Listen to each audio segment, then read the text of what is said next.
Happy Star Wars Day and may the 4th be with you. Today is Tuesday, May 4, 2021, and you're watching the Daily Mix TV. Hi, my name is Sean Patrick Hillman. It's hard to believe that the original Star Wars debuted 44 years ago this month. That's right. Star Wars Episode 4, A New Hope, hit theaters May 25th, 1977, and hasn't looked back since. What was once called George Lucas's space soap opera, Star Wars has captivated the minds and imagination of a generation of science fiction fans, yours truly, very much included. On to the news. So this first story may not seem like news, but it actually is, so just please bear with me.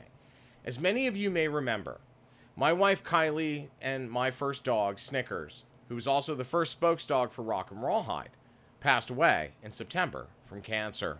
It was one of the most painful experiences I have ever gone through in my life. And that's hard to say because I've had a lot of animals in my time, especially since I've had dogs and cats since I was a baby. Pet cancer is a serious problem. And like human cancer, it's getting worse every single day. This is where the news part comes in. Today, I want to talk about our friends at Blue Buffalo and their pet cancer awareness program. They've been incredible supporters of Rock and Rawhide's Adopt-A-Palooza platform for years. And the timing, as we know, of Adopt-A-Palooza May always coincides with Pet Cancer Awareness Month, which is a program by Blue Buffalo in partnership with Petco and Petco Love. Petco Love used to be called Petco Foundation. They just changed their name, I think it was about a week ago at this point. So it happens every single May, obviously not this May because Adopt-A-Palooza is canceled because of the pandemic. A little background. Blue Buffalo's founding was based on a pet cancer case, believe it or not. The founder's dog, Blue, was diagnosed with cancer, and he vowed to do everything he could to fight it, including making the best dog food possible to help his forever friend. And while sadly, Blue did lose his fight, that fight and the ultimate passing inspired so much love and help, including the launch of an incredible pet food company and the annual Pet Cancer Awareness Month. I still can't believe this is their 12th year doing this. So, this year, as you can see on your screen, Blue Buffalo is putting a lot behind the program. And yes, this is the CSR campaign we all know and love, corporate social responsibility.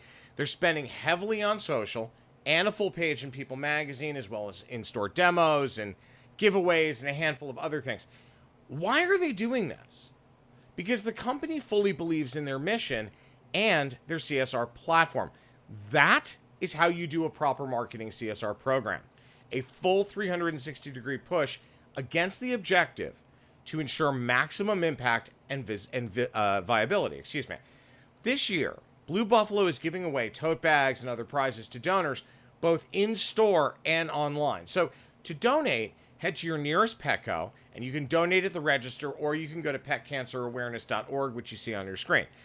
This is one of my favorite programs and promotions during the year from one of our Rock and Rawhide partners. You know, as you guys know, I'm a big believer in bracelets and stuff like that, but as you can see, it says, protect our pets. And I've been wearing this Blue Buffalo bracelet for years. I get a new one every single May. And, as a matter of fact, I even still have, believe it or not, the wrapper from last year's bracelet. And they're going to send me some new ones shortly. But the reason why I bring this up is because when you look at how Blue Buffalo incorporated pet cancer into their brand DNA, the way that they support the pet community every single day, the way they go after pet cancer every single May, they do it other times throughout the year as well. But when you look at what Blue Buffalo has been able to achieve, it is in fact amazing. And they're just the possumest company. And yes, I did say possum. We are that cheesy sometimes. But when you look at Blue Buffalo, the quality of their products, the quality of their programming, the way that they tackle pet cancer as part of their DNA, it really is phenomenal. And as Rock and Rawhide's chairman and co-founder, I'm honored to say that they have been an incredible supporter of Adopt-A-Palooza. They've been a just phenomenal company to work with respect to this kind of programming. Whenever you do a CSR platform, you want to make sure you're mirroring what these guys do, because they attack it from a very intelligent, fact-based perspective. Yes, of course, they play on the emotions as well. That's the whole point. But at the end of the day, they do what they say they're going to do. And when you get into corporate social responsibility, that is paramount to the success of a program. So, love you guys at Blue Buffalo. Thank you for everything you do for pets, everything you do for pet cancer. I'm sorry, it's just, when I think about Snickers and I think about what Kylie and I went through last year and how our friends at Blue Buffalo, they were just so supportive and engaging. And they followed up. They asked me questions all the time. Even after Snickers passed away, got lovely messages from my friends at Blue Buffalo. We love you guys. Thank you so much.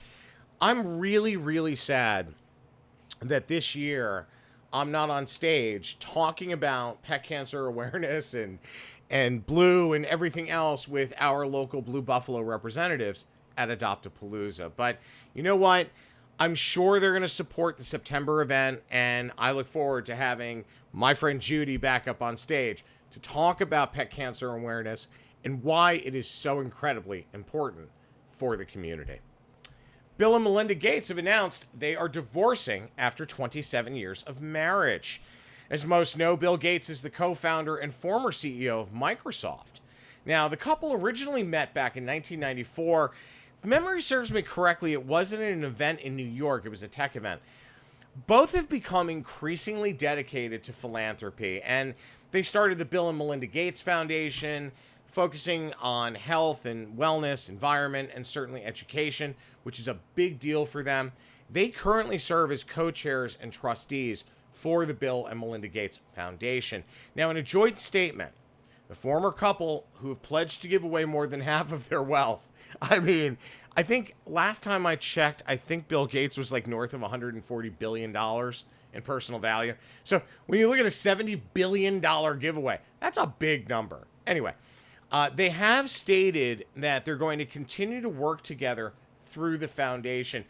This actually sounds more like a really good, honest walk away from a relationship that wasn't growing. So, and that's actually a similar statement to what the couple had made yesterday, that they couldn't grow anymore together. And I think that's very cool. The way they're attacking this is very smart. The financial terms of the divorce are not known, nor are they clear in any way. Now, my guess is we're never going to know much about the divorce settlement, so don't count on any juicy gossip column drops like what happened with Jeff Bezos' divorce. But it's sad when you see a couple separate. At least they recognize the problem, and it sounds like they're walking away amicably. What that normally does to a nonprofit like the Bill and Melinda Gates Foundation is usually pretty bad for everybody involved. I'm getting the sense after some calls that I made this morning that this is really an amicable walkaway. So for them to be able to still work together through the foundation is a pretty big deal, especially when you think about how much the Bill and Melinda Gates Foundation has poured into education, how much they have worked to help the United States in terms of farming and technology and all of those things. So I'm glad that this is an amicable walkaway. I'm hoping that things for the foundation continue to grow. All right, this next story is interesting. Tyson Foods, of all people, or of all companies, is entering the increasingly crowded plant-based food segment as they debut their first fully vegan burger. Now, after their rabid failure, they actually tried this, and I have to stop for a second because I have to say, when you do new product development and you're in a very, very crowded, trending space like plant-based food, these guys tried something very different. They tried a mix of plant protein and beef hybrid patty. So It failed, stupendously it failed. It was that bad. But they keep trying. And you have to give them credit for that. I mean, Tyson's known for, their frozen chicken and, that kind of stuff. And their breaded chickens, which aren't good for you. But when you get into the way they're trying to attack this, it makes a lot of sense. And now it seems like they've actually had a successful hit. So Tyson has released a lineup of fully vegan meat products. Now, believe it or not, despite only 0.5% of the population citing being vegetarian or vegan, the plant-based market expects to hit $450 billion in revenue and make up a quarter of the meat market by 2040. That unto itself is a massive statement. Now, when you get into a major transition as a company like Tyson, when you walk into a Walgreens or you walk into a Walmart or a Target and you go into their frozen food section, you can see the case. I mean, their slotting fees must be through the roof in terms of Tyson, but the way that they present their product is very approachable. Their pricing is approachable. I'm not personally, I'm not a fan of the taste of their products. I have a lot of friends who swear by Tyson's chickens. I'm a Purdue guy. Then again, my father's the one who, helped to build that brand. So, of course, I'd be a Purdue guy. Looking at Tyson Foods and... sorry, guys. Still trying to get over the last bits of this bronchitis. When you look at Tyson Foods and the way that they're approaching the plant-based segment, it's really interesting, and I'm very glad that they're doing this because they're capitalizing on a huge trend right now. And it's not a trend that's going to obey the normal cycles of, 1 to 3 or 5 years. This is going to be around for a long time. Now, I understand why the market is saying 2040, they may be about 25% of all meat. That actually works. When you think about alternative lifestyle, and that's not to say that an alternative lifestyle is less than a primary lifestyle. Not at all. My point in bringing up an alternative lifestyle are people who eat meat a couple times a week or once a week, and they want to mix it up and stay healthy.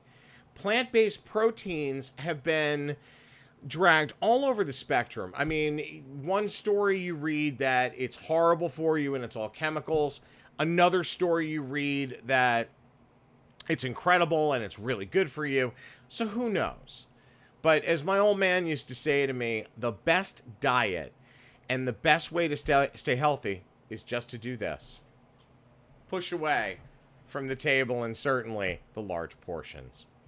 Walgreens is now offering customers even more convenience, safe and easy shopping solutions as well through the launch of same-day delivery. This is very cool. It is the first time a chain drug operation is offering same-day delivery in under 2 hours. And they've got tens of thousands of products that you can order directly and will be delivered directly from Walgreens for same day. So here's what you need to do. Use Walgreens.com or the Walgreens app. There's no minimum order required. At checkout, all you have to do is select same-day service and receive items for contactless delivery to your door in under 2 hours. Now, the new functionality is going to allow consumers who are also part of Walgreens' My Walgreens membership program to earn and use Walgreens Cash Rewards, as well as redeem digital promotions and savings that are offered. So, eligible products, delivery hours, and fees are going to vary by location. Totally normal. What happens in a city like New York versus what happens in, Duluth, as an example, are very different from a pricing and logistics perspective. So Walgreens looks at this from a very interesting lens.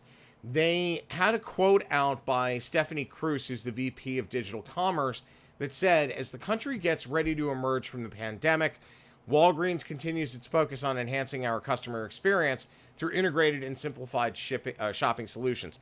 So they're looking at it from, yes, a convenience standpoint and a service standpoint as a company, but they're also looking at the reality that people are going to start going back to normal eventually. This kind of program helps in getting more product out the door from a sales channel perspective. Now, Walgreens same-day delivery in under 2 hours builds on the company's offering of convenient shopping solutions for customers. Now, remember, we talked about this last year in November.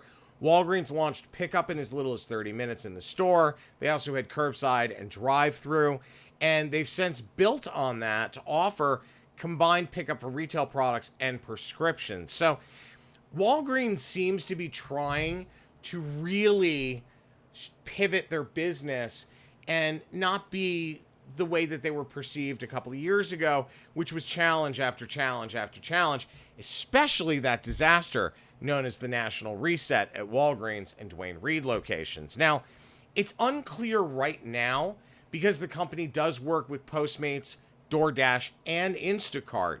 It's unclear how Walgreens is going to fulfill these deliveries. Whether it's going to be their own team, which I doubt because that cost would be way too high, or one of the aforementioned third parties. Either way, as I said, this is a first for chain drug and certainly solidifies Walgreens' position ahead of competitors like CVS.